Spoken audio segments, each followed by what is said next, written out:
Hello, everybody. Welcome to today's webinar brought to you by Bursa Malaysia Derivative and managed by our company, LifeChamp.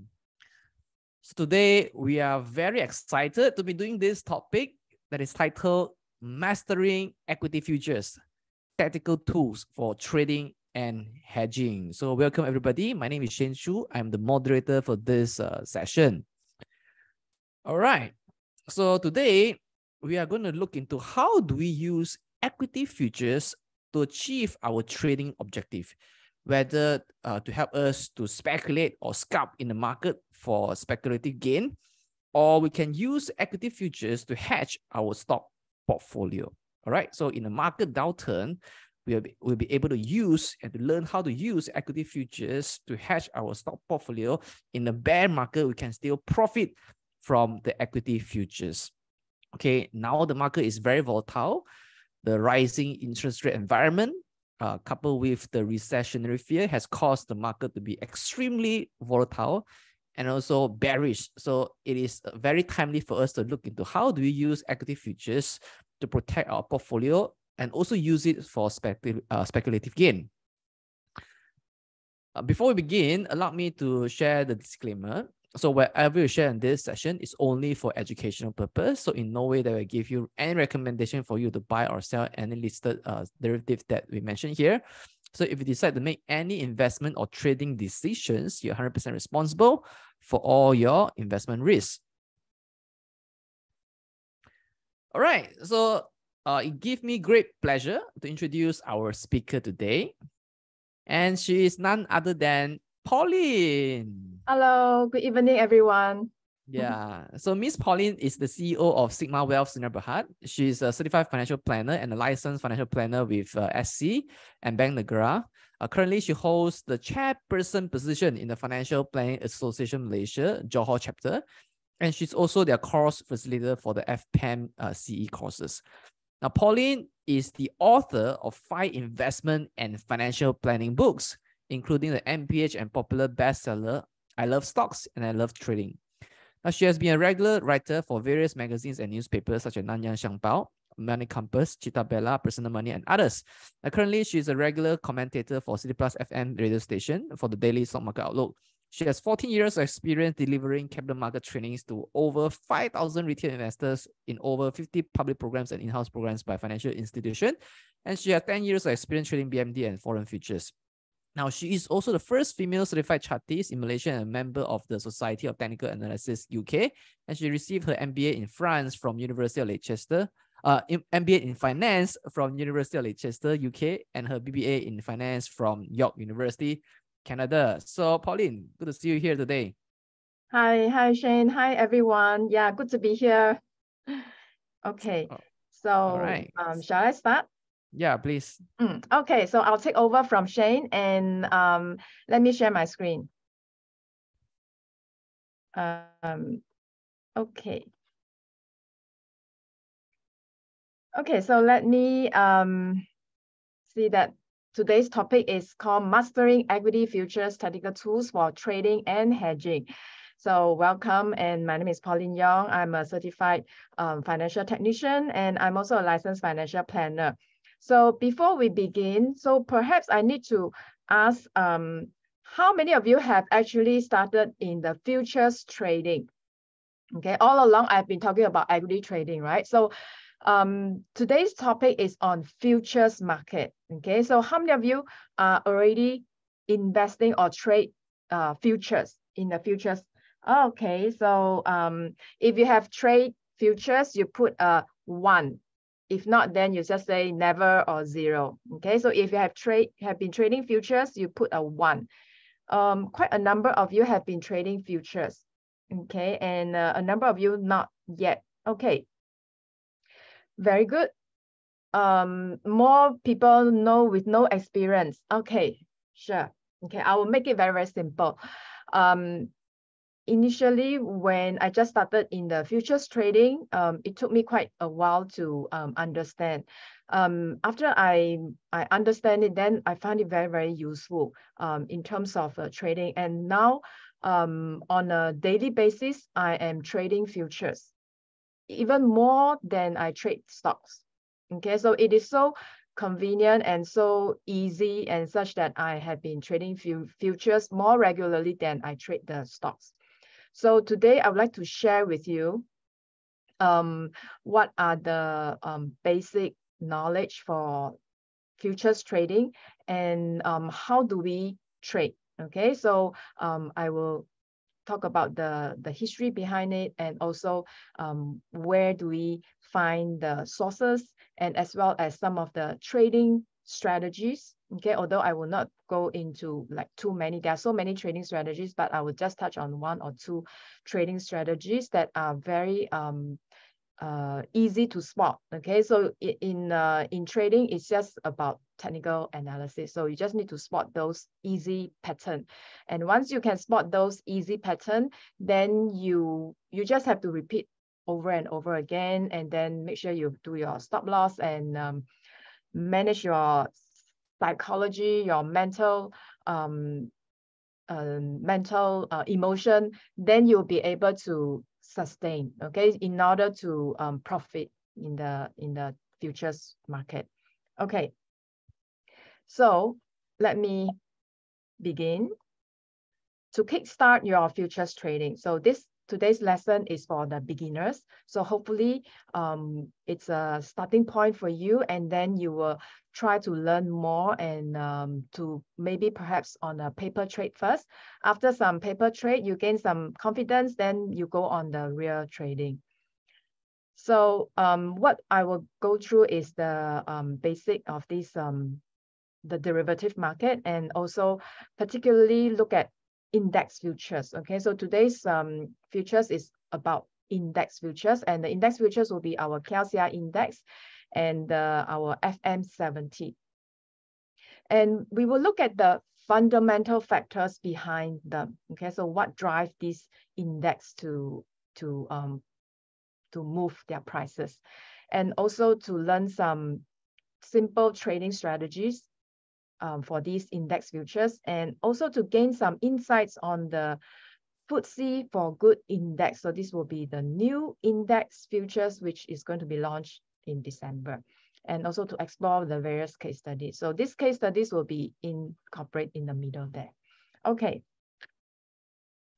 So Bursa Malaysia, these are the background of the Bursa Malaysia derivative. So as you know, if you want to trade futures, we cannot use our equity trading account to trade the futures. Okay, so it has to be open in another account. It's called the derivative Bursa Malaysia derivative futures account. So it will be under separate account. Okay, so then you need to open an account, and then you put some money, then you can start to trade. Okay, so what is a futures contract? Now, when we buy a stock, we are like buying 100 shares, 200 shares, 1,000 shares. We are buying shares, okay? And the shares are according to the stock price, because each company, they will have a different stock price, and then you just multiply by the price times the number of shares. That is the amount of money that you need to pay for those equity trades. But however, for the futures, it will not be like that. It will be based on contracts. So it will be like you are buying one contract, two contracts of the futures contract. So then what is a futures contract? A futures contract is a standardized contract between two parties, the buyer and the seller, and at a predetermined price. And this price will be the future price. So it will be according to the calendar month.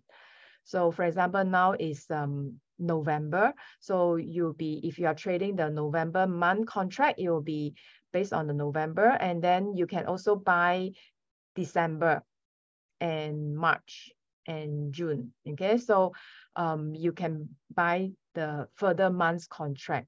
So it will be based on the months. And the price will be a fixed price. So the contract's price is fixed. So later we'll go into how much is that. So it will be a contract agreed upon two parties, buyers and sellers, and the price will be the futures price. And the delivery and the payment will occur at the delivery date. So for the futures will be at the index futures will be at the month end. So for example, the last Friday of the month, or the last date of the month. So for example, November. Okay, so if I look to November, the last date of November is actually 30th of November, and that will be on a Wednesday. So then on this the 30th of November, Wednesday, that will be the last date. So if you happen to hold a November contract, so this November contract will be expired on this date. So what happened if, let's say, you hold a November contract and then you didn't sell, okay? You forgot about it. Let's say you didn't do anything, you just bought that, okay? So what will happen? So don't worry. If, let's say, you buy and then you forget to sell, your brokerage house will sell it for you automatically at 5:30 p.m. So at the end of the day, then they will just have to close a position for you at the settlement price. So you don't have to worry, okay? You don't have to worry that your money is gone. No, your money won't be gone. It will be just closed by your broker account, and then the money will be given back to you, okay?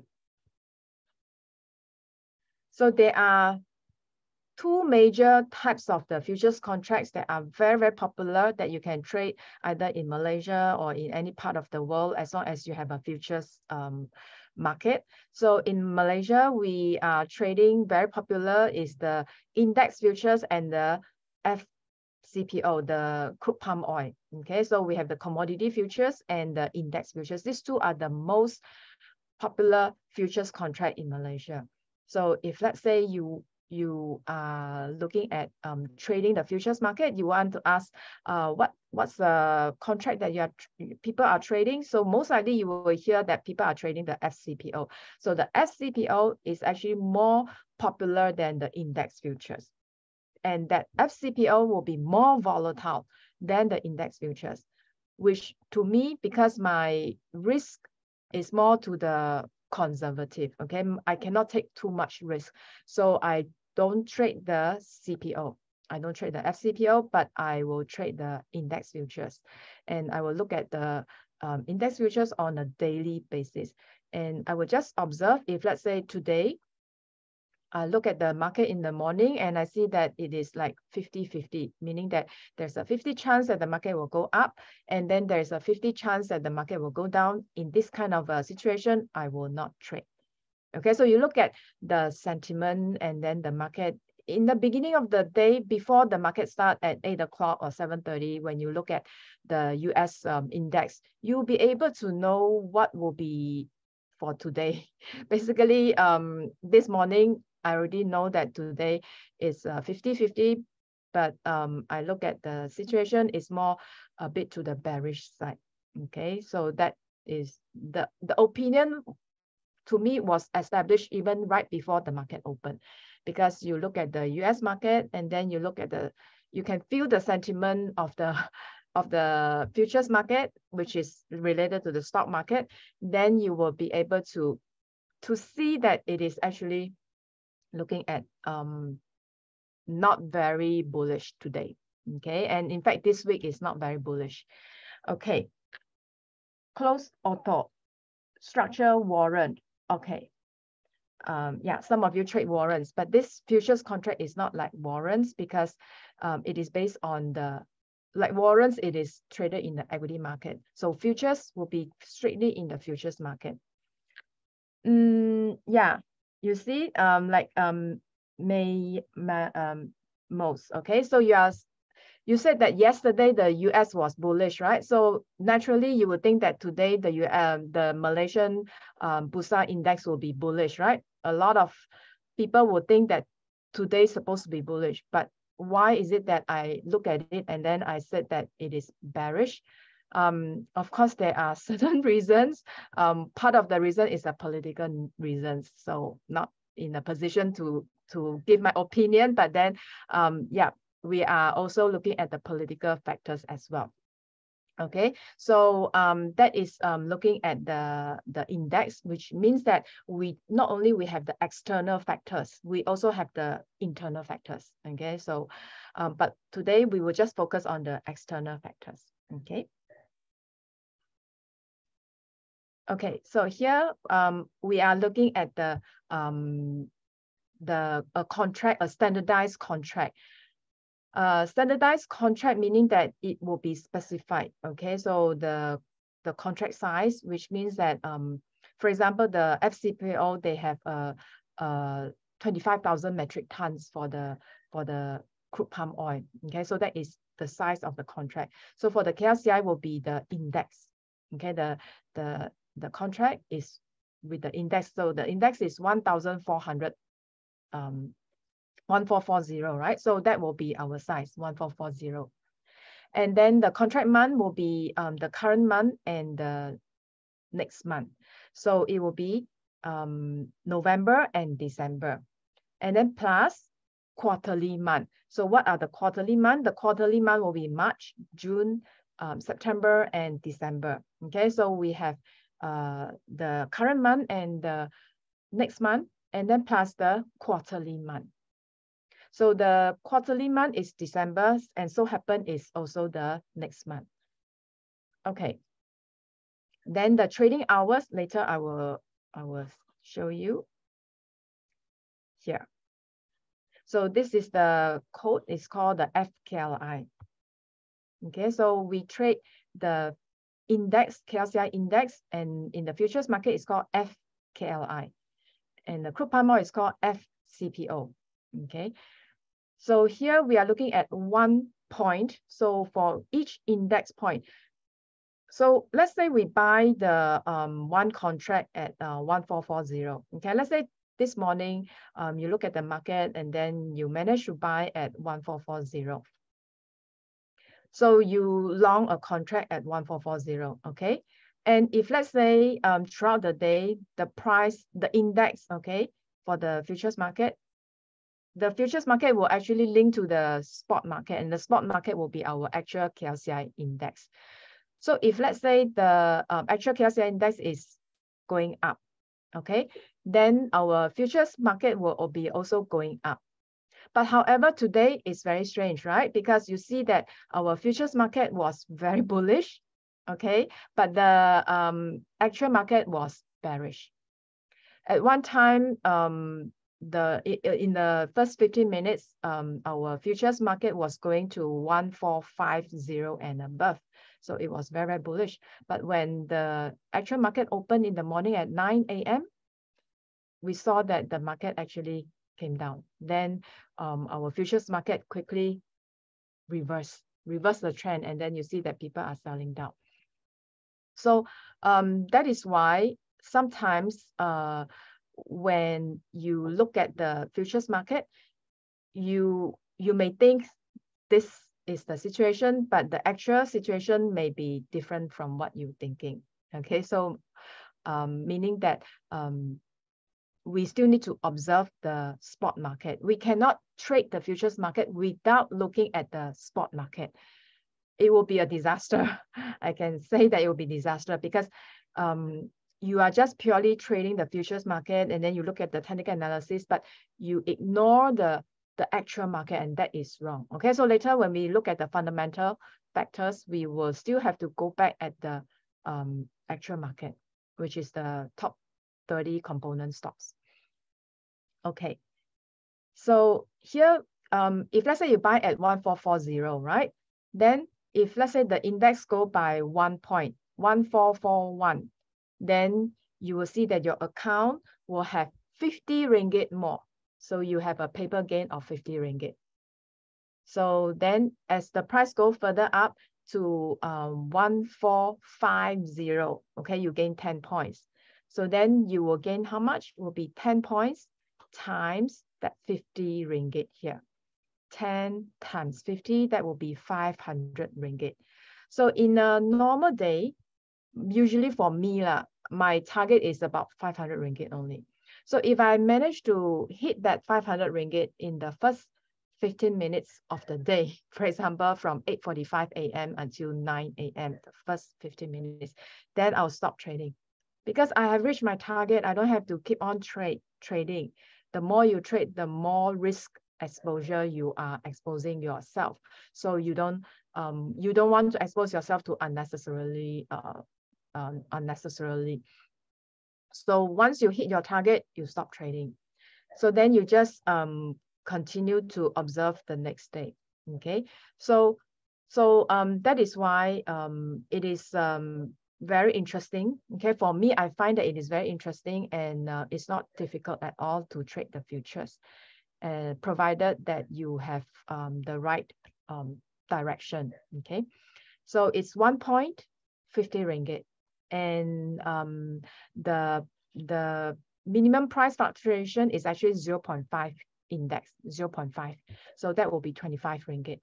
Okay, so that will be looking at that index, or we call it the bid. Okay. Trading hours is 8:45 a.m. Our actual equity Bursa Malaysia is 9 a.m., right? So this futures market opened 15 minutes earlier and then closing 15 minutes later. So then you see that the trading hours is 8:45 a.m. to 12:45. Okay, even the lunchtime is 15 minutes later. Then starts at 2:30 and then closing at 5:15.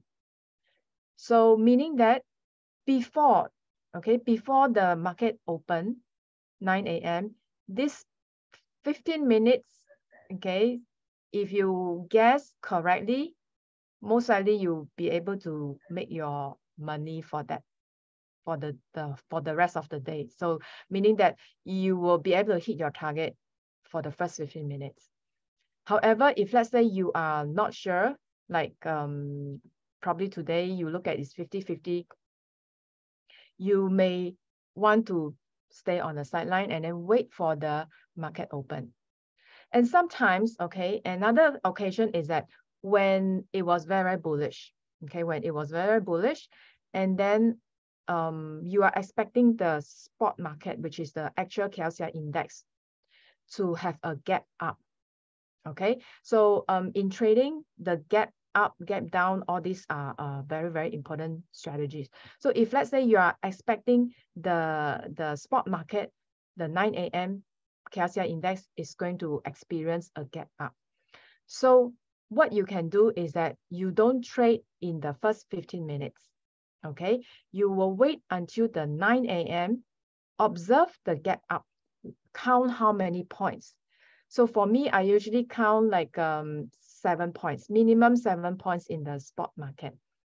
Then it's worth for you to jump into the boat, follow the bandwagon, and then go with the trend. So if let's say you see that, hey, the gap up is only 5 points, then I think you just observe first. No need to jump in the boat for too fast, okay? Because the gap is not big enough for the momentum to go further. Okay, so that is looking at the first 15 minutes and the morning trade. Okay, usually from my experience, you focus on either one session, either morning trade or afternoon trade. For me, I prefer the morning trade. You just focus on one session, and then you just focus well, okay? Because you really have to focus, and then you cannot do other things. Because if you do other things, you may lose your focus, and then you will lose money, okay? So you always try to keep alert, and then always tell yourself everything has to be careful and then proper, and then such that you want to minimize your losses. Okay. So as I go along, I see some questions, and then I will also answer. So okay, how much the charge per trade? Good question. Each contract for the FKLI is 5,000. Okay, 5,000. So in fact, they have increased the price from 4,200 to 5,000, around 5,000. So no matter, so that means we don't look at the price or whatever, not like the stock like that. So it's like one contract, you just have to come up with 5,000 and then you just buy one contract. Okay, and that contract depends on what price you buy. So it could be 1440 or 1450 or whatever price that is in the prevailing price. Okay, so that you just buy according to the prevailing price, but then the contract cost to you is 5,000 fixed. Okay, it's fixed price for one contract.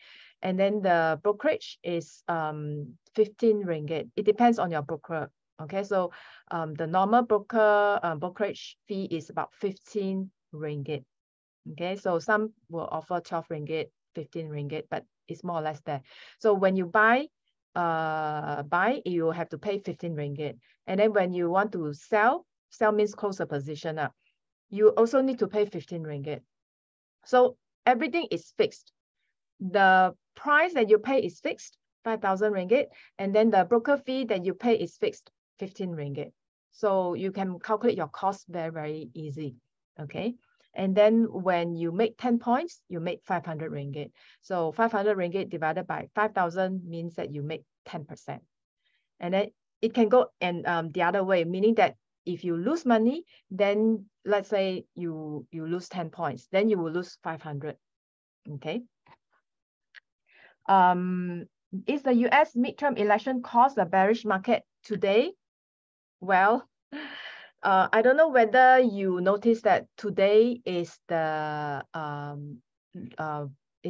lunar eclipse.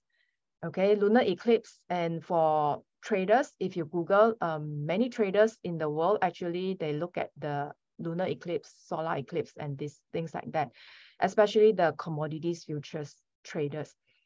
Why? Because when you have eclipse, right? Especially in the current today, the eclipse pathway, meaning that it will pass by our Malaysian sky. But today our sky is full of clouds, so you can't see the eclipse.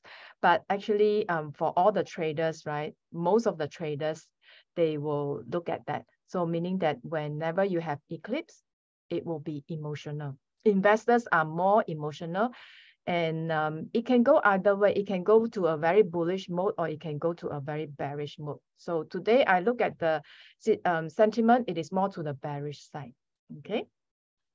Midterm election, in the history, I don't see any relation. Like in the past, I didn't see that the midterm election will cause some effect onto the stock market. But however, for the US, I think it's more on the interest rate. Okay, because we know that the interest rate is going to be increased again in December. And according to the recent remark by Jerome Powell, he still think that it is too far from over. So meaning that he still will continue to raise the interest rate. Okay, yeah. And what is the reason early by 15 minutes early and close? That could be in the, just like, you know, in even in the US, they are also like that. You have the early trade. So I suppose that one is for their just to position themselves, or you know, to make them to get into a position even before the market start, to do some hedging lah. Okay, basically the futures market is for hedging, but however, there are more speculators than hedgers. So meaning that the original intention for the futures market is to hedge your position. So for example, you have bought a lot of blue chip stocks in the KLCI, our Bursa Malaysia. You buy your overall portfolio is about 100K. Then you wanted to do some hedging, because in our KLCI, we can only long, we can buy, we cannot short. The short is very troublesome. You have to close a position within the day. So we can only do long. So then in the futures market, we can short. So that's why the futures market is, the main intention is to do hedging, to hedge your, especially the index futures, is to hedge your equity position in the stock market. Okay, so when the market go down, at least when you short, you can still make money in the futures market. But however, the futures market nowadays is more dominated by the speculators. It will be all speculators whereby we just want to apply our technical analysis skill and then to profit from the market. Okay. Okay. Okay, Leon, later when we come to the strategies, we will talk into that cut loss. Okay. So here, we are looking at the trading hours. Okay, so another contract is the mid 70. Okay, so this mid 70 will be the FKLCI will be looking at the top 30 components. So then in terms of market cap, so the mid 70 will be looking at the next 70 market according to the market cap. So it will be from 31, 32, 33, 34 until 100 in terms of the market size. So here the contract value, like initial margin, we call it the initial margin. So each contract, how much you pay, okay? So each contract for the FM70 is 2,500 ringgit. Okay, just now the FKLI is 5,000 ringgit, right? So this FM70 is half price, which is 2,500 ringgit per contract. And each point is, if you gain 1 point, it is 4 ringgit. Okay, so 1.4 ringgit, and then you calculate how much point you will make. And same thing, 8:45 starts, and then also ends at 5:15. Now, of course, I forgot to mention, this is the after hours trading. So started last year, we had the night trading session. So that was, to me, I think it was very, very good, because usually if, let's say, you didn't manage to close a position, or you initially you still manage to make some money in the night trading hour, but nowadays the night trading hours also difficult to make money. Yeah, so actually for the night trading hours, it's we are looking at 9 p.m. to 11:30 p.m. Okay, 9 p.m. to 11:30 p.m. So that means we can actually look at the US market opening. So US market usually open at 9:30 our time, but starting yesterday or today, we are going to look at 10:30 p.m. started. So at least when the US market started, right, we are able to trade. If, let's say, you shorted a position during the day. Okay, let's say you shorted a position, you think that it is very bearish. Like I think last week there was one of the day whereby the Asian market was bearish, but then suddenly the overnight sentiment in the US become very bullish. So then in the past, if we do not have the night trading, we will have to wait until the next day, then we can close the position. But now with the night trading, you can quickly close a position during the night time. Okay, so which is, I think it's a good opportunity. They extend the trading hours. So then you are looking at morning, afternoon, and nighttime. So you can trade 3 sessions. So my advice is that you focus on 1 session. Okay, you don't trade the whole day, because when you trade the whole day, you cannot, your mind, I can tell you, your mind will not be able to focus, and then you will start to make wrong decision. Okay, so you try to focus on just 1 session. Okay. Friday, no night market. Okay, Friday, no night market will be until the Thursday only. So if you ask me why, I have no idea. That is the according to the Bursa market. Okay. Okay, so now let's take a look at the fundamental factors that drive the index. So for the KLCI index, we have top 30 components. So where can we find the sources? Okay, so here I am sharing with you the sources. So I share with you, this one is for Malaysia stock base.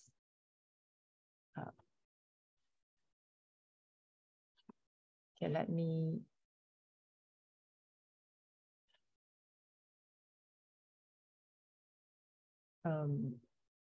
look at the chat.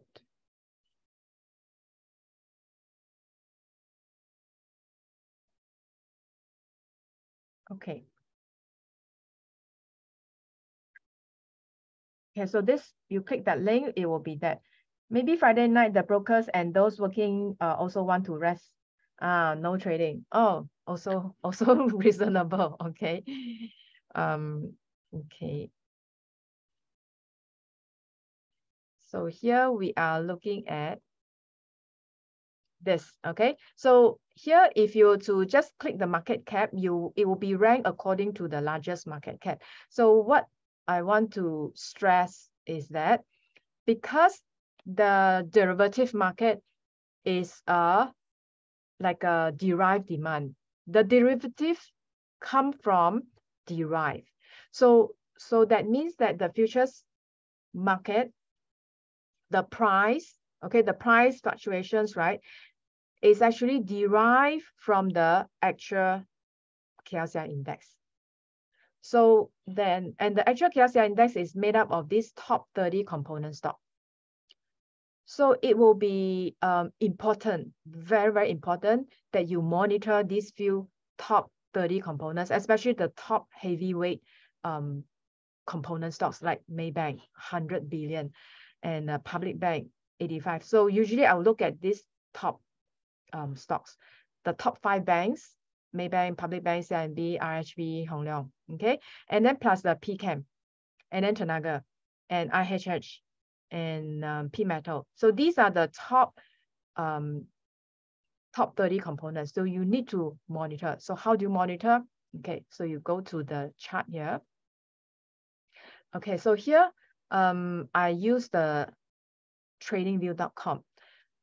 In your platform, depends on which broker account that you open. Usually they will provide you with the chart.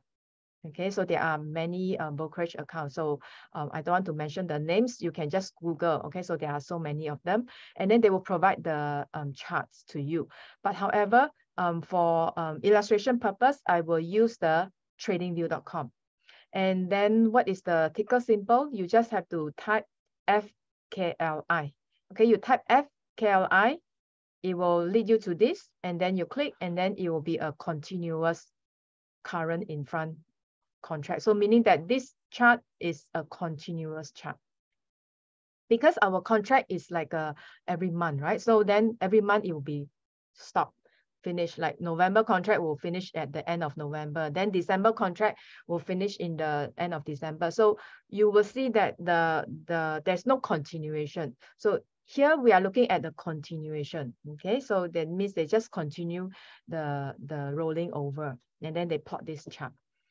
So here we are looking at the FKLI, and then now I want to show you the Maybank. So you need to monitor on a weekly basis. Okay, I don't really monitor on a daily basis, but usually I will monitor on a weekly basis, and then I just go through, except sometimes whereby you have a certain big sell down.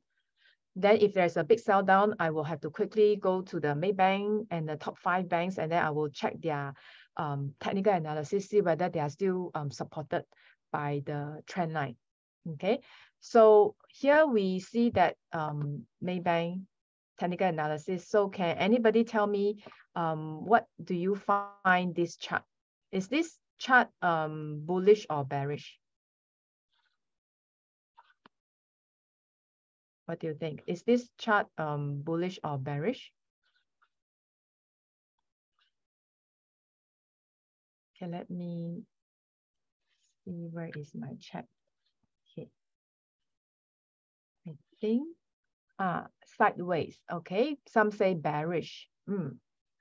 So in order to tell the difference, right, it depends on how you look at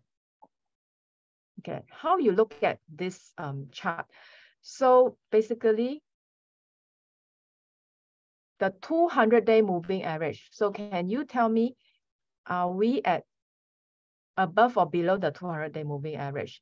And then at the same time, are we at above or below the 20-day moving average? For long-term bullish, we are below. Okay, we go by facts and figures. Okay, no emotion. Okay, so meaning that you don't care how good is this company is. this company I know is fundamentally strong, is very good. It is, you know, the largest bank in Malaysia. You don't care about all these fundamentals, emotional sentiment, okay? You just look at the technical analysis.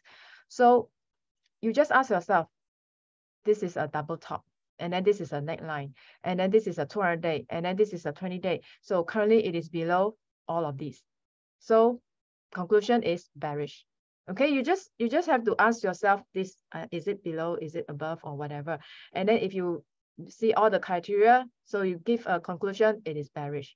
Okay, then you know that the largest component, heavyweight, the most heavyweight stock in this KLCI index is actually currently in a bearish trend. Then you also look at other, like usually if Maybank is bearish, other banks also bearish. Okay, so now next I want to look at PCAM.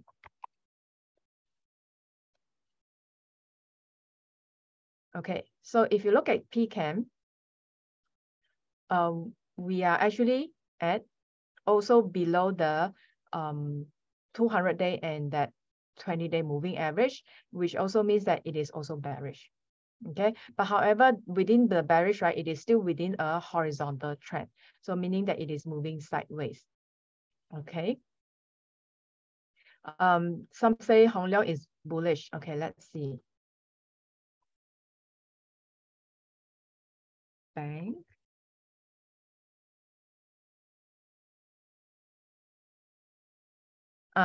Okay, so Hong Leong Bank is above that 200-day moving average, but below that 20 days. So it is short-term bearish, but long-term is still bullish. Okay, so Hong Leong Bank, among all the banks, it is on a better position. Technically, it is on a better position. And then there's also another one, P Metal, right? And then also IHH and Tenaga. Okay. So this is P Metal. And you can see that it is above that 20-day moving, but below that 200. And overall, the trend is still on the downside. Okay, so meaning that most of these top 30 components, they are in a bearish trend. So once you get these fundamental factors, once you get hold of the fundamental factors, then when you go back to your futures trading, then you will be able to sense that you cannot have, although intraday you still can long, short, and whatever, but the bigger trend is that it is still towards that bearish mode. Okay, so meaning that when you want to long, you can still long, but then you cannot expect 20 points of gain profit.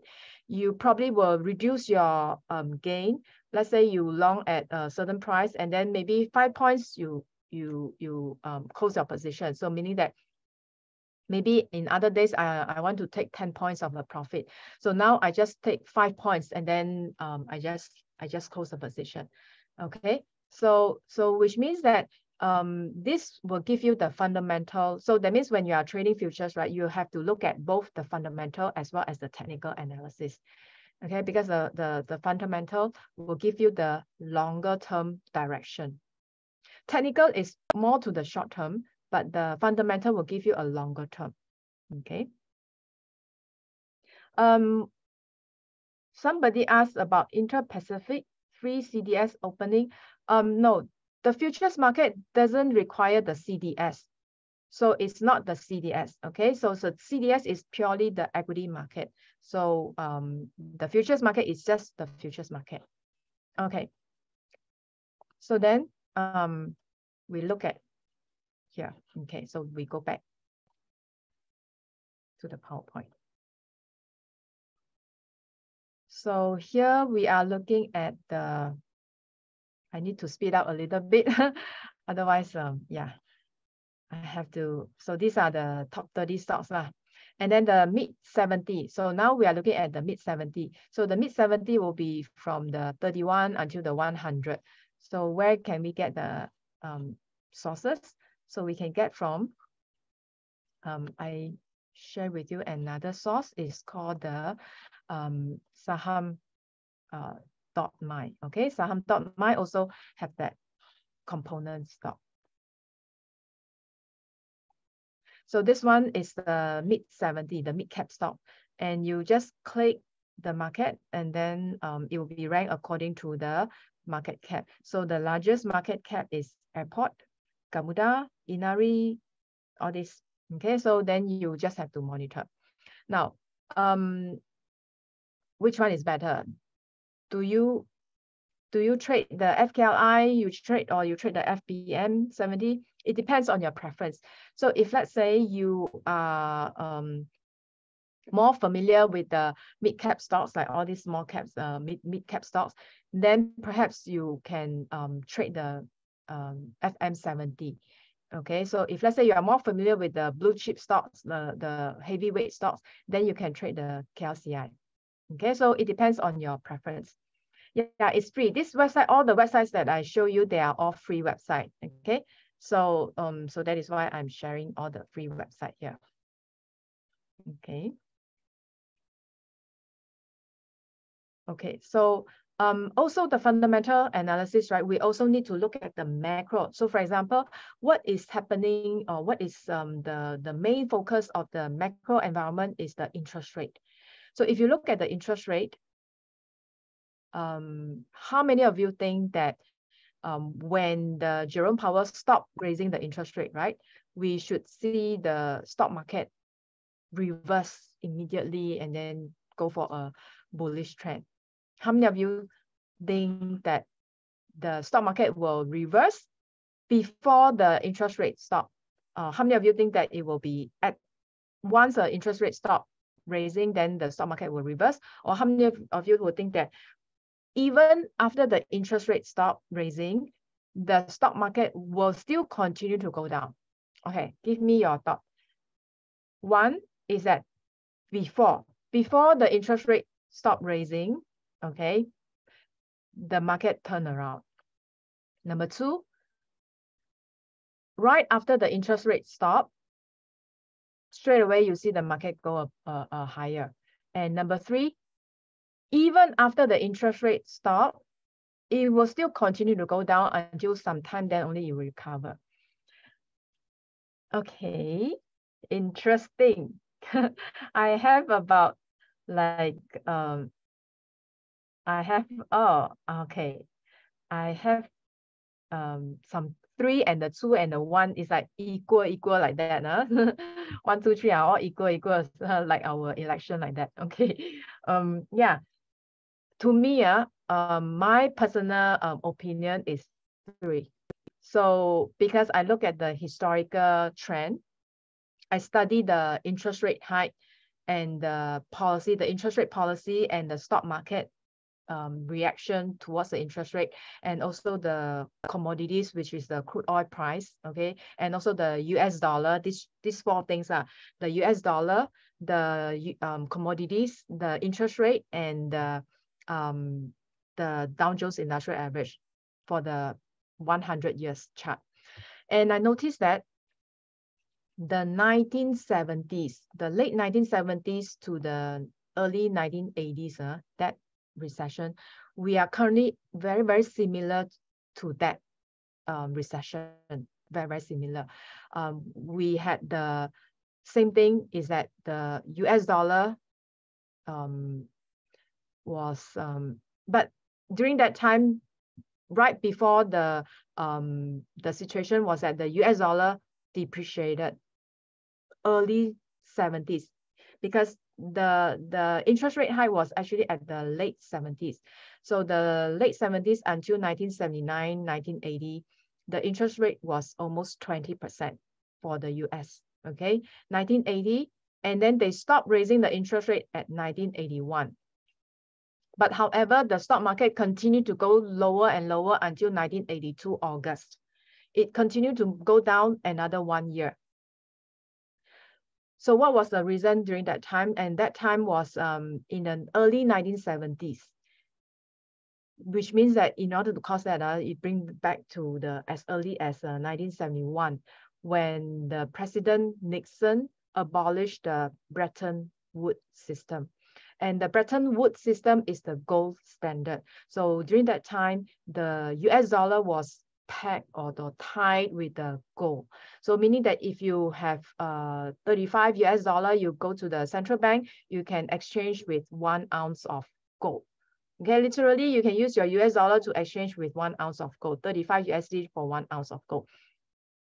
So then because too many people exchange the gold during that time, so then they cannot sustain, and then President Nixon abolished, and then after they abolish, then they can freely print the money. And then when they do that, because Nixon was more on the spending type, so he spent a lot of money, so then he kept on printing money.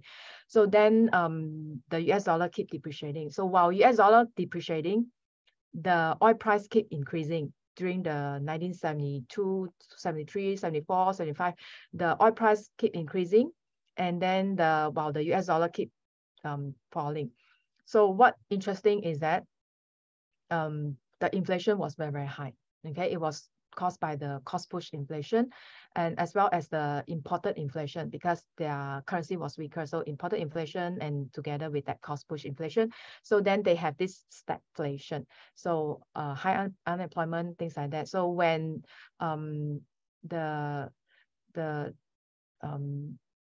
so when there's the next president is Jimmy Carter. So when Jimmy Carter took over, so then he appoint another US Fed, is called the Paul something. Okay, so he actually increased the interest rate at a very, very fast rate. So that's how we saw that the interest rate increased to double digit and even to 20%. And then he stopped. Okay, he stopped, and then when Ronald Reagan took over the office, then they stopped. Walker, yeah, that's right. What? Thank you, Walker, Paul Walker. So then they stopped raising the interest rate 1981. But however, the stock market continued to go down. Okay, so similar thing happened in the year 2000. So the year 2000, before that, the Fed was actually raising the interest rate. But however, they stopped raising the interest rate even before the 2000. And however, once they stopped raising the interest rate, right? Even before they stopped raising the interest rate, the market already started to go down. Okay, and then when they stopped raising the interest rate, the market continued to go down until 2002. So these two are very, very similar. And of course, there were some exception. The exception was 2008 recession. So the 2008 recession was the stock market, when they were raising the interest rate, the stock market continued to go up. And then when they stopped raising, then the stock market also continued to fall. So the thing is that we don't expect the market to turn around so fast. So it's usually when they see that, oh no, we have over caused the thing to deteriorate. The economy is already in a very, very bad shape. They have put the pedal of the oil, too much oil already, put too much oil. So then it's overdone already. By the time they realized that it was overdone, the economy is already in a very, very bad shape. So how can the company make money in a weak economy? So of course, the stock market will continue to go down. So which means that don't be too happy when and furthermore, they are going to stop in the middle of maybe 2023. So which means that we still have a long road to go. Okay, so that is on a macro picture about that investment environment. So all these, especially when you are doing the index futures, you have to know. But however, if you are doing the commodities futures, right, you just have to look at the cycles of that commodity cycles and then to trade accordingly. So personally, I feel that I prefer the index futures because it's to me, it's very easy to relate to the economy. Whereas the commodities, I need to know the supply and the demand and the stock level of the crude palm oil and all this. To me, is too challenging for me. So I prefer to look at the index. I just look at one chart and then that's it. Okay. Yeah, and also you need to look at the micro. The micro will be the industry, because just now we saw that majority of our KLCI components are the banking stock. So as long as the banking sector, okay, they are still okay. So basically we won't see too negative of the KLCI index.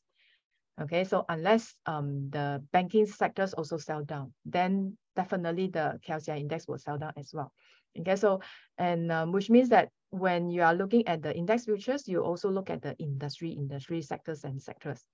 Okay, so basically the heavyweights are all the banking sectors, and then followed by the other ones are like IHH, Tenaga, PCAM. Okay, individual ones. Okay. So also you need to look at the SWOT analysis as well. And a lot of people for the past 2 years, they are focusing too much on what technology stocks. And then when it comes to this year, right, they realize that their portfolio is all flooded with technology stocks. And then it's too late, okay? They all came down.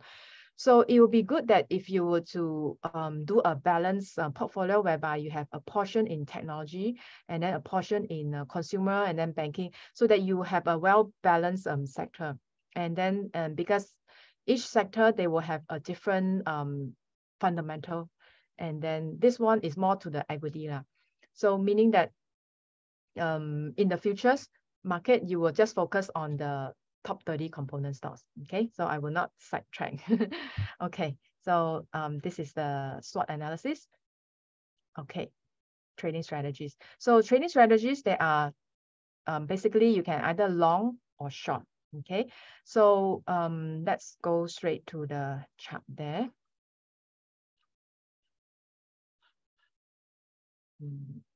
Where is my, okay, here. So I straight away I go to FKLI. Okay. Usually before I go to FKLI, I will have to look at the KLCI index. So today, because of the time, I just give you the FKLI. So the FKLI, I go for 50 minutes chart. Okay, so you can see that if let's say you are really looking for intraday, right? So you have to look at 5 minutes, 15 minutes chart. So if let's say you see that this one is a 15-minute chart. So the 15-minute chart, if you to zoom in, basically we just last week we just had this sharp fall. Okay, sharp fall, and then with a sharp rebound, and then now we are falling, and then like this. So this was a 15-minute chart. Okay, so first week of November. So now we are actually hovering around the 20 and the 200 moving average. And we see that there is a W here. So that's why a lot of people say it's very, very bullish and then long. But however, today, the last 15 minutes, you see this sell down, right? Okay. So overall, you see that because when it is hovering around that 50-day and the 200, this trend here, to me, I think it's more on the sideways. Okay, and more on the sideways, and then you need to confirm again, okay, with that 4-hourly and also the daily chart. So let's take a look at the 4-hourly chart. So the 4-hourly chart, you also see that it is also just hovering around that 20 and 200 4-hourly chart line, okay, moving average line, which is 4-hourly 20 and the 200. So meaning that the market is undecided, it's 50-50. And then you can also confirm again with the daily chart. Okay, with the daily chart, the trend is clearer. This whole thing is below that 200-day, and this is a downtrend. You can draw a downtrend line, and we are still at the downtrend line. So meaning that if you were to look at the daily chart, the bigger picture is it is still in a downtrend. Okay, but however, when you look at that 15-minute chart or shorter time frame, it could be bullish, it could be bearish, and you just trade accordingly. Okay, but to me, if let's say the bigger time frame is bearish, then when I trade the smaller time frame, 15-minute chart, I will try not to be bullish. Like for example, if I were to long, and I won't long for like 20 points, unrealistic. Maybe I'll just 6 points. And then if let's say you feel that you do not want to risk your money, you just stay at the sideline. Okay, you don't have to trade. Sometimes you trade for the sake of trading. It's not worth it because the market is too volatile. Okay, so you just have to wait patiently for the chart pattern. So for me, usually I will wait for the chart pattern. Okay, so for example, you look at this part here. Recently, there was a double top here. Okay, we just look at recently lah. There is a small double top here. So this small double top was actually from October till the first week of November. Small double top. Here you see that it's a double top, right? But let's see the 15-minute chart. It will be clearer to you. So just now we saw October 21st, right? October 21st. So October is here, 21st is here. Okay, so this is it's much clearer in a 15-minute chart. It's very clear. So you can see that it is a neckline. Okay, so this chart pattern was very obvious. Okay, so and the chances of success rate is higher as well. Why? Because the bigger time frame is bearish.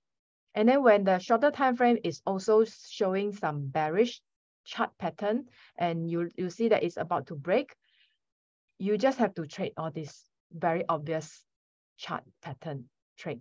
Okay, so in this case, you wait patiently. You wait for the trend to break. Okay, this one is a 15-minute chart. So then finally, 9:45 a.m. November 3rd, the one whole candlestick is below this neckline. Okay, and sometimes once you see that this one whole candlestick is below, right, you quickly go and check the 4-hourly and 1-hourly chart. Okay, so just now the November 3rd is here. So this is November 3rd. Okay, so November 3rd, you see that in the morning, it is still, the whole candlestick is still forming. It's not yet formed. So under this kind of a situation, normally I will wait for the afternoon because I need to see the whole candlestick is formed. So when you see that it is about to form, you are quite sure that it will be down, okay? Then you can short. So here you see that this whole bearish is very bearish. Then basically until the noontime or afternoon time, you can short. So, but here we are looking at a confirmation. So you need to confirm with a 4-hourly chart. Sometimes, okay, sometimes the 15-minute chart is showing negative already. But however, the 4-hourly chart, not yet. Then you don't act. Okay, usually for me, I don't act first now because I just want to confirm. So I want to confirm with a higher time frame, which is the 4-hourly or the 1-hourly. So then only you will act. Okay, once you see that, then you can set your profit target. So the profit target, you just have to measure the height of the chart pattern. Okay, this height, and then you can go accordingly. So usually I won't go exactly as the height of it. I will go somewhere below it. Okay, because just in case it didn't reach there. So that is the price target. Then cut loss. Somebody asked me the cut loss, right? So for the cut loss, usually either you will do look at the situation, because in it depends on whether you are in the intraday or longer swing trade. For longer swing trade, usually I will look at longer time frame. So meaning that I don't cut loss within the day, okay? Because if it's a swing trade, you just have to wait for the whole situation or the candlestick to form, then only you will make a decision, okay? So which means that for swing trade, the cut loss may be a bit wider because that is a swing trade. But however, if let's say you are on an intraday, right? Intraday, you can put a shorter time frame, and then within the day you have to close the position. Then you say that, okay, 5 points I need to close, means 5 points I will go, and then certain points. And sometimes you will have to look back at the neckline here And then if it managed to go back up to the neckline, then only you will close the position. Okay, so the neckline will be your decision point. So because you short here, right? So therefore the neckline is somewhere there. So from here to here is about 5 to 7 points. Okay, so that means that will be your cut loss.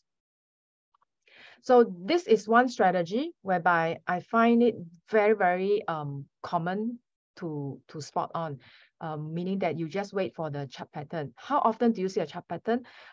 Usually this kind of a chart pattern, it won't come every day, definitely not every day, but it will be on maybe 1 or 2 weeks time. Okay, so that means that one month you probably if you just want to wait for this kind of a chart pattern, you probably will only have 2 trades, okay, which is reasonable. So if let's say you are the type whereby you are very fast action, you want to trade on a daily basis. So if you want to trade on a daily basis, then that will be another strategy. Okay, so it will be different. So for me, I'm more to the slow person. I'm not fast. I'm not fast enough to react, so I can't go for the fast strategies. Okay. Okay. Okay, have to continue. Okay. So this is a bullish, meaning that long, and then if it's a bearish, then you will short. Okay. So then you need to look at the 15-minute chart. So this is a 15-minute chart, and then versus the daily chart. Okay, so this is a daily chart. Daily and the 15-minute chart. So you see the big macro view, and then you look at that. So if both macro and the micro are bullish, then you trade long, is success rate is higher. Okay, next I want to talk about is this new futures index is called FTSE for Good. Okay, FTSE for Good, it will be a new index that will be launched in next month, December. So Bursa Malaysia Derivative will be launching a new ESG index futures contract in December 2022.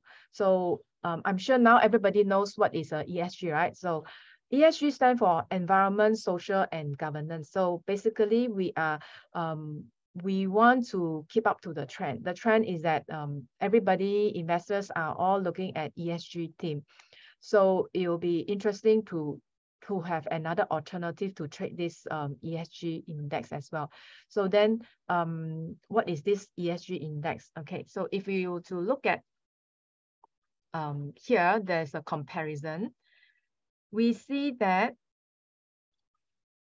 this the ticker symbol will be this F4GBM. Okay, so this is the ticker symbol, and it will be multiplied by, okay, let's see,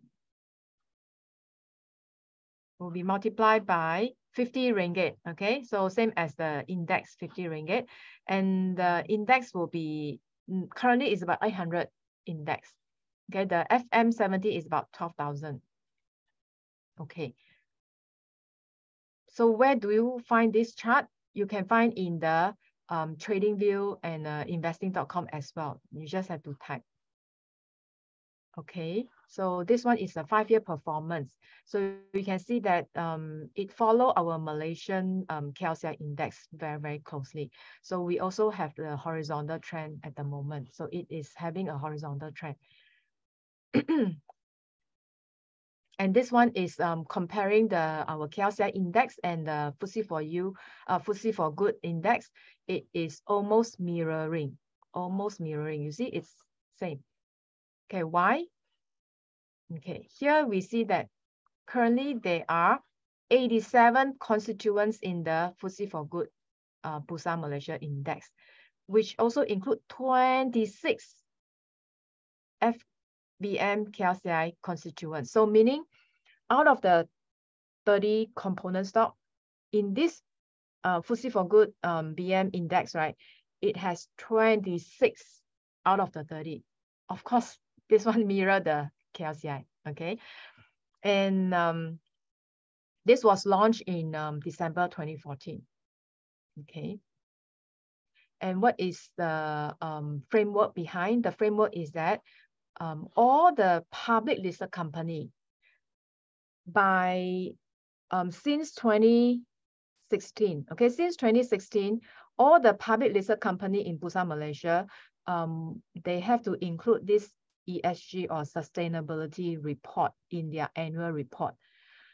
So I even cracked a joke with my student. I said that if you want to know which company, which public listed company is very good in their ESG, you look at their annual reports, the number of pages. So those companies with a lot of very thick annual reports, like Maybank is 200 pages and Gamuda is 188 pages. So if you're looking at these companies with like 200, almost 200 pages of the annual reports, you can see that their sustainability report is about half of that, almost half of the pages there. So which means that this company, they are very good in the ESG effort or movement, and which means that they score very high, which means that the fund managers will like these companies. Okay, so what do they do then? KLCI company rating, yeah. Okay, shortly I'll come to the rating. So here we are looking at E stand for environment. So environment will be looking at the greenhouse effect and the pollution and things like that. So obviously there are certain sector by default are not good for the environment. Okay, so you know what are those sectors? They are the energy, exploration, plantation, deforestation, and all this. Then you have the social. Social will be looking at labor standard. Okay, now I have to highlight the labor standard because this has been our Bursa Malaysia, the stocks team. Okay, meaning that there are certain stocks in our manufacturing, especially the manufacturing sector. They were having some of these issues. Okay, for example, the Top Glove, VS, and they were having some issues there. So then that will cut the rating. And then when they cut the rating, then the fund manager will not buy those stocks. Okay. So this is the social. And the governance will be looking at their transparency within the governance rules and regulations, and even within the corporate, whether they are transparent to within the company and to the shareholders. Okay, the governance. So if you score highly, then of course your rating will be high. So where can we find the rating? So the rating here, you just have to Google, and then they will link you to this Bursa Malaysia website. Okay, so here is the rating here. All our public listed companies are here, and you can see that are they part of the FTSE4Good index? Yes. Okay, so this is part of it, and some are not. So these are their stars, their rating. So these yes are the one with 3 stars and above, then they will be classified under here. So there are 87 of them. Okay, so you can scroll down and then you can see 3 star, 4 star, or yes, 1 star, no. Some 3 star also no. Okay, and 4 star, yes. Okay, so if you this is also a good reference for you to buy some, because now you know the stock market is very, very weak, right? So it's good for you to accumulate stocks.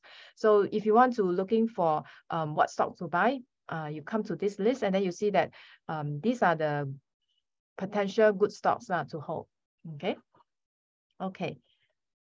So we go back here, and so this is the index. You can see that the performance. Okay. And these are the components, which are mostly our top 30 components plus some mid-cap stocks. And you can see that number of company, looks like the consumer and financial, the banking, and the industrial, they are included. Okay, there are some utilities and even energy also can be included here. So it depends on their effort. So for example, you look at Tenaga, okay? Tenaga, although it is a utility and then they use the coal and the crude oil and all this to generate the electricity. But nevertheless, we do see that they have this renewable effort, renewable energy, solar energy effort. So which will add some points there, okay? And some of the plantation sector, for example, Sime Darby. Although the plantation sector, we have pollution and things like that, deforestation. But however, if let's say this company, they have a lot of effort onto the environment, renewable energy, they will score points as well. Okay, so you just have to read their sustainability report in the annual report. So FTSE for Good, Bursa Malaysia Index, you can see that the banks, Public Bank and Maybank are the largest constituents. Okay, so that means they are the heavyweight. Sime Darby has a forced labor case. Okay, then then there will be marks will be scoring will be deducted, will be affected a little bit there. Okay, so you see the banks are more into the heavyweight here, and then followed by the Tenaga and then the Petronas, all this. Okay. Okay, then we come to this part whereby when you trade the futures index, okay? So when you trade the futures index, it's a trading. So anything to do with trading is risk, full of risk. It's not like investment. Investment, you don't have to think so much whether to cut loss, not to cut loss. But if you are trading, right, this cut loss, not cut loss, stop loss, whatever, is always in your mind. For example, for myself, if let's say my trade is a short-term one, okay, so what I'll do is that once I place a position, right, then I will, before I place the position, I already have the stop loss figure there. Then once I put a quick execution, I got that either long or short, I got that contract. Then the next thing is that I will have to get ready my button. Usually I will do a manual stop loss. I don't do auto stop loss, but I'll just monitor and then I'll do a manual stop loss.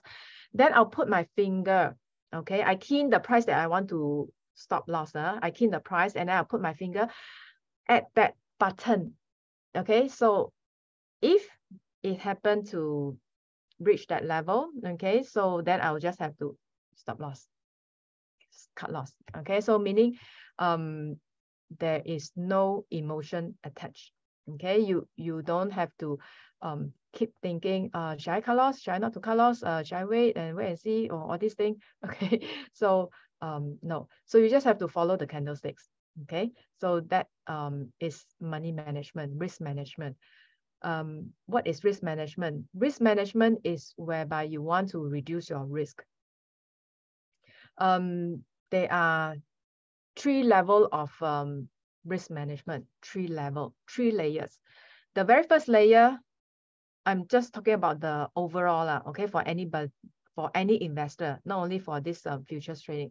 For any investor, the first level of risk management is your asset allocation, your asset class allocation. So if let's say you are the conservative type, then you will put 50% of your money in the fixed income, meaning the money market fund or the FD. And then you will put 50% into that trading, investment, equities or whatever. So at any one time, you do not risk more than 50% of your money in the equity market or in the trading. So that is the first level, first layer, asset class. Okay, so you limit your risk by your asset class. Then the second layer is the your position sizing. Okay, so for example, the past 2 years, too many people see the good things about technology stocks. So then when they buy, they subconsciously, they didn't realize that they are buying too many technology stocks. Okay, they didn't realize because they didn't do proper planning. So then the position sizing didn't take into consideration. Then you will run into a situation whereby you will be ended up having over exposure into one particular stock, one or two particular stock, over exposure. So that is called position sizing. So you need to reduce that risk. You need to reduce the position sizing into a maximum position sizing. So for example, 2% of my portfolio. So at any one time, it will not be more than a certain percentage of the total overall portfolio. Okay, so that is second layer, position sizing. And the third layer will be your stop loss. So this stop loss will be either go by your technical analysis, either you go by the fundamental reason, or either you go by the time factor. Okay, for example, some people, they trade according to the time, say, okay, by noon time, close all my position. Just close, whether you lose whatever, just close at the noon time. So that is called the stop loss, which is the third layer. So if let's say you follow these three layers, right, then you are able to manage your risk better. And of course, money management is more towards the trading side. Trading side meaning the stop loss, position sizing, not so much on the asset class allocation. Okay, so the risk management is more on the overall, whereas the money management is a subset of the risk management. Okay, so money management is just part of it. So when it comes to money management, we have to look into the detail part of the trading, whereby we have to put a stop loss, and then we have to put a maximum position sizing, and then we have to trade according to the risk and reward ratio, and then don't average down.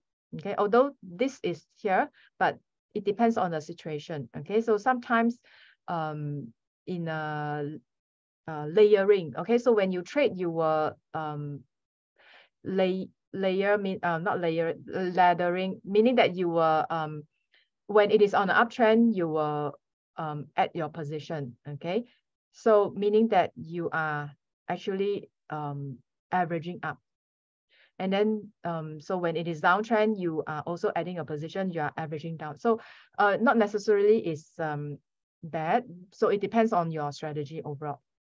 But why I put here is that don't focus too aggressive on this averaging down, okay? Because you want to get even or whatever, and then you must have a limit, okay? So don't ended up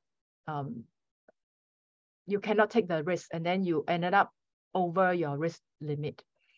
And take a break is good, because sometimes when you are losing for like 3 consecutive trades in a row, take a break. Take a 3 weeks break. Take a 1 month break. Okay, don't trade for because the reason why is because when you are losing, or even when you are winning, okay, three trades in a row, when you're winning or when you're losing 3 trades in a row, you will be emotional. Either you are too happy or you are too sad, okay? Because you are either you're winning or losing, right? You'll be emotional.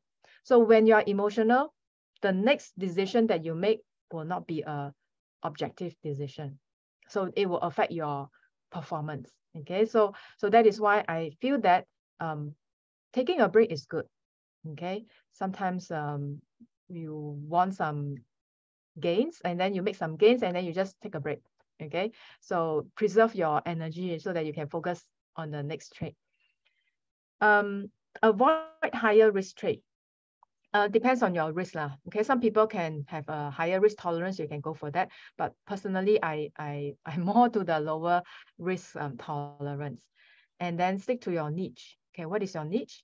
Some people, they are very familiar with the index, like they have been observing the index for many years on a daily basis. So they are very familiar with the index, and then they know how the index will move, and then the behavior of the index, and the behavior, especially the behavior. So some are good in commodities, for example, the crude palm oil. So you know the behavior well. So you just have to stick with that market. Okay, you stick with your niche. Don't try to keep jumping. There are many financial markets in the world. You jump from one commodities to another commodities, or you jump from one forex pair to another forex pair. So because even the forex pair, they have their own behavior as well. So if you are good at certain thing, you just stick with that. Okay, and then to repeat over and over again. So the reason why you need to repeat over and over is because you need to get to a point whereby you are very good in execution. Because when you do things over and over again, right, it becomes subconscious to you. When you do things, is something new to you, you will think it is very difficult. It is every decision is very consciously making the decision. But however, if you are doing it over and over again on a daily basis, whenever you see this, you do this, and then whenever you see that, you do that. That means you are automatically subconsciously get into your brain, and then you just have to execute it. So that will be at a higher level. So if you can reach that higher level, that means that you are not emotional anymore, and then you just carry on with your trade according to the situation. Okay, and of course the last one is not to have a vengeance trading. So especially when you lose some money. Okay, so when you lose money, you wanted to get back your money, then you even have a higher position. That is dangerous. Okay, or sometimes even you have a big win, okay, and then big gain, and then when you have a big gain, then you become very optimistic, then you take on a higher risk, also very risky. Okay, in summary, we want to select the instrument to trade. Very important. You select your niche. So if you are good in KLCI index, you trade the FKLI. Although the number of trade occurrence in a month is not too frequent, but however, it is safer for you because you are very familiar. Have a few strategies on hand. Okay, for example, the strategies that I taught you is the chart pattern strategies. So perhaps you can have a RSI strategy or a divergence strategy. Okay, so different strategies, or gap trading strategies. And identify the most favorable risk-reward ratio. Okay, 3 to 1 is ideal. Take profit and cut loss according to your plan. Okay, so before you enter, you must have a certain level, how much you want to profit and how much you want to cut loss. You already have that in your plan, then you execute it. So review your trades, reflect on each trade, okay? Because if you keep a diary, then you know what was your mistake, and then so that in the future you don't do the mistake again. Okay, so okay, I think I have finished. Okay, the time is just right. So yeah, so if you have any questions, you may write in the Q&A box and Pauline will address them accordingly. But I'm sure that Pauline has addressed so many questions just now. So if there are any more questions, let's do a few. If there are, you can write in the Q&A box, okay? Okay. So for some of you who are new, perhaps it's an introduction to you, and then so you will look into it, and it's not as difficult as you think. It's quite easy. To me, it's easy. Yeah. So let's do one chart. last question from Lee. What are the strategies to trade intraday in FKLI? Okay. For the intraday, I find that the gap trading as well as the chart pattern trading, these two are the more reliable strategies. So if you look at the gaps, you calculate the gap, certain point, then you go in, either get up or get down, okay? Then you go in, and then you just trade with the trend because the momentum is there. The bigger the gap, the bigger will be the momentum. And also sometimes you have the gap together with the chart pattern. That's ideal. So meaning that you have double top and then followed by a gap down. Wow, that is ideal. Okay, so then you just have to trade with those trade. All right. So, okay, one more question by Edmund. How long is the period of each index futures that you use for trading? How long is the period of each index? You mean the time frame? You mean the chart time frame, or the holding period? What do you mean by is okay? If it's a time frame, I believe. Time frame is a holding period. Okay, so it depends whether it's an intraday. So if it's an intraday, I have to close within the day. I don't care whether it is bullish or you make money or not make money. So for example, by Friday, I need to close means I will have to close. I will not carry on to the next week. Okay, so that is the depends on my objective. So sometimes I will have a swing trade. The swing trade I may hold the position for months. Okay, I have hold the position for months before, and then the intraday is within the day. Okay. Okay, Jane has a question in the Q&A box. ESG similar as 33. Oh, what yeah, is she's that? asking. I think she's asking, how important is each ESG? Oh, the importance are actually there is a scoring for that. Okay, so according to the scoring, yeah, it is about 1/3. Yeah, it is about that. So there are a few rating company also, so it depends on their scoring, but basically it's about that. Okay, now Dexter would like to ask, Spread. do you trade Yeah, FKLI spread? Yes, I do. Yes. You do? Okay, usually I don't purposely trade the spread because, for example, if you think that it's 50-50 and then you go and open a spread, no, I don't do that. Usually when I trade a spread, meaning that I had an original position. So but the thing didn't turn out to be my original intention, and then it is going down opposite direction. Then I have to create a spread. After the position turns sour, I have to create a spread.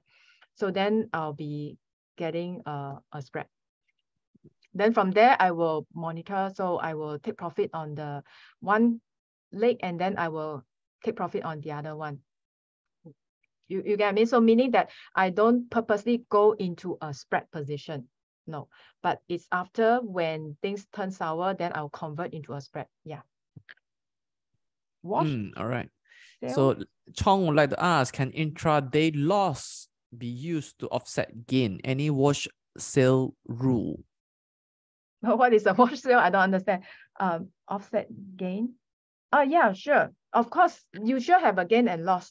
So what you mean is that used to offset the gain. Yes, you will, because when you're trading, sure you have some gain and then some losses. So that's why I will suggest not to over trade, because sometimes when you, for example, you make some money, you make a gain, right? Then you'll be very tempted to trade again because you want to repeat that trades to make more money. But very often you will lose back your money because you are emotional already. You are being emotional, and then you are over optimistic, and then you underestimated the risk. Then you ended up losing back the money there. Okay.